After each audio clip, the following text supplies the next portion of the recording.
Did you know that surgery after 70 can sometimes do more harm than good if you're not prepared? That might sound alarming, but it's something every senior deserves to know. Because once we cross that milestone age, our bodies respond to surgery in ways that surprise even the doctors. It's not just about what happens in the operating room, it's what happens afterward. How your body reacts to anesthesia, how quickly you heal, how your mind bounces back, or doesn't. And if you're in your 70s or 80s, you've likely already noticed this truth. Healing takes longer, stress hits harder, and small setbacks can take weeks, not days, to recover from. But here's the part most people never hear. There are ways to protect yourself.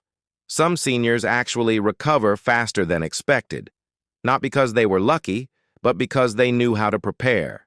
In this video, we're going to cover 5 essential things you need to know before going in for surgery in your 70s or 80s.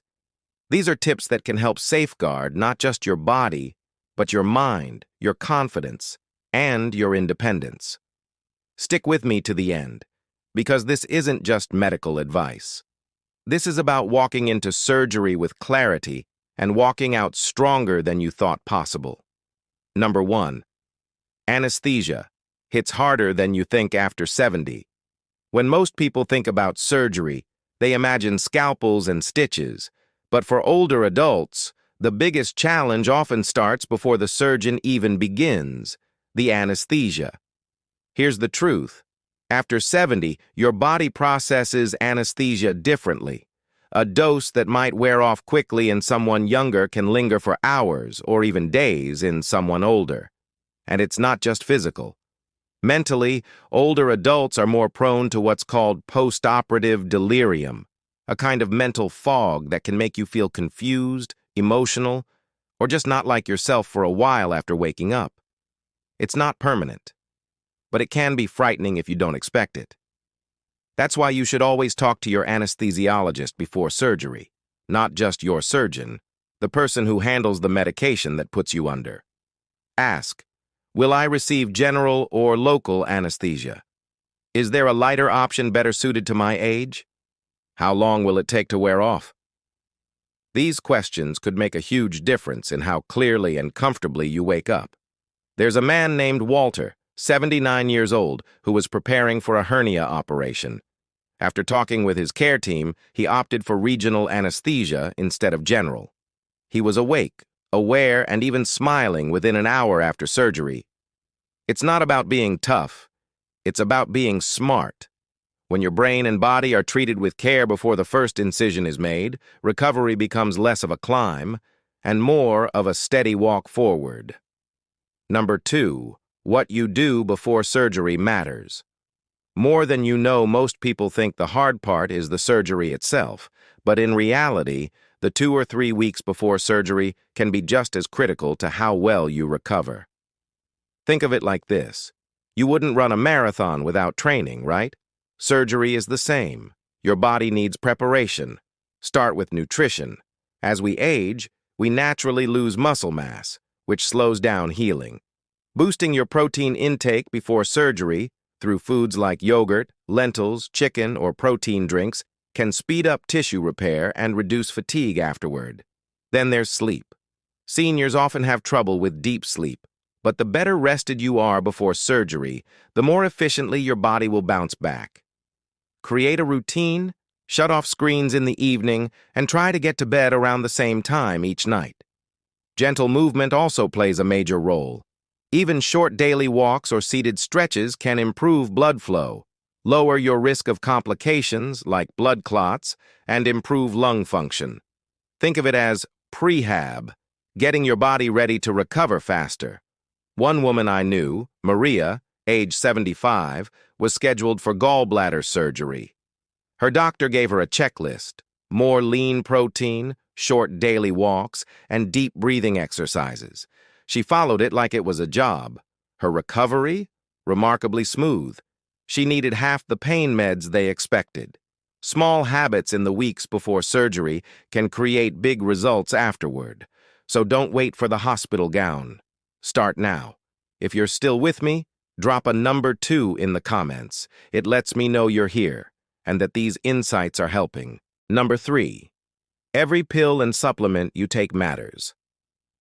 By the time we hit our 70s, most of us have a little pharmacy at home. Blood pressure pills, arthritis meds, vitamins, supplements from a neighbor's recommendation. But what you're taking right now could interfere with your surgery, sometimes in serious ways.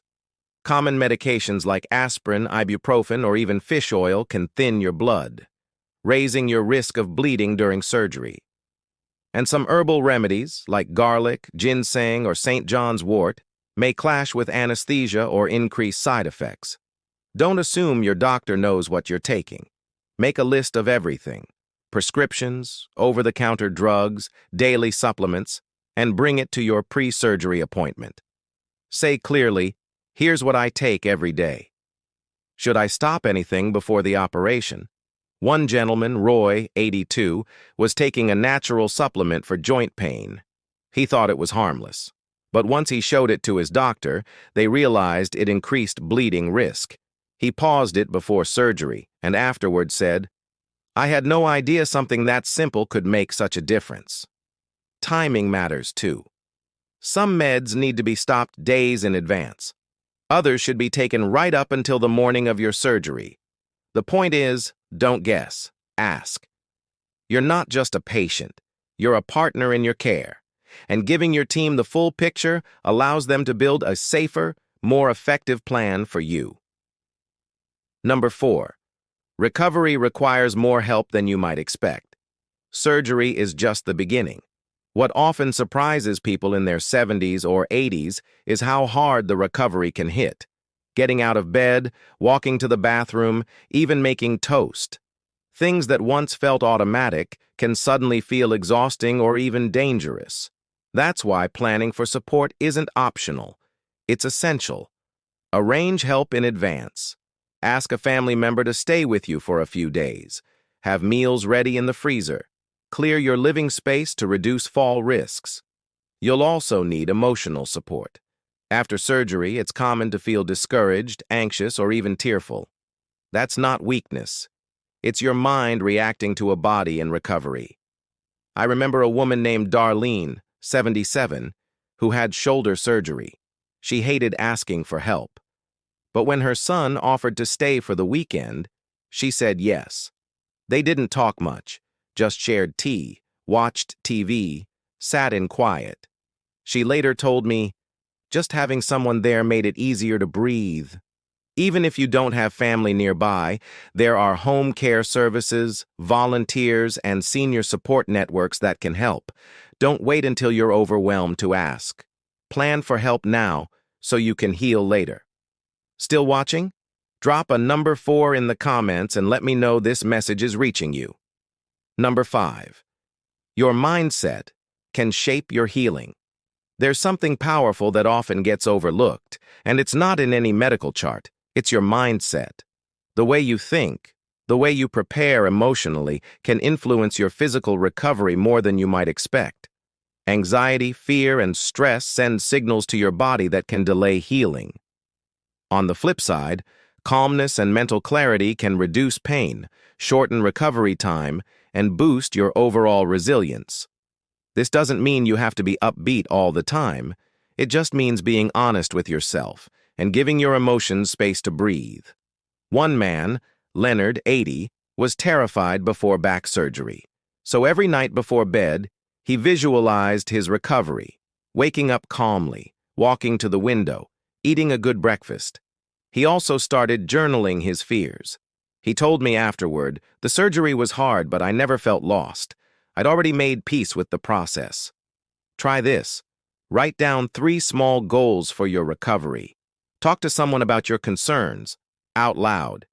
Practice 10 minutes of calm breathing each day leading up to the operation. Healing isn't just physical, it's mental and emotional. And when you walk in with a clear, steady mind, your body often follows. Surgery after 70 can feel intimidating, but it doesn't have to be overwhelming. The more you understand, the more control you have. You're not just hoping for a smooth recovery, you're preparing for it. Whether it's by asking the right questions, strengthening your body, adjusting your meds, lining up support, or calming your mind, you're giving yourself the best possible chance to heal and to thrive. You don't have to do this alone. And when you take these steps, you're proving one thing above all: you still have power. And your health, your dignity, your independence, they are absolutely worth protecting. If this video helped you, let me know in the comments. What's one thing you learned today? And if you haven't already, please like, subscribe, and turn on the bell so you don't miss future videos in the Elder Wisdom series. Thanks for being here. We're honored to walk with you through this journey. Until next time, take care and take heart.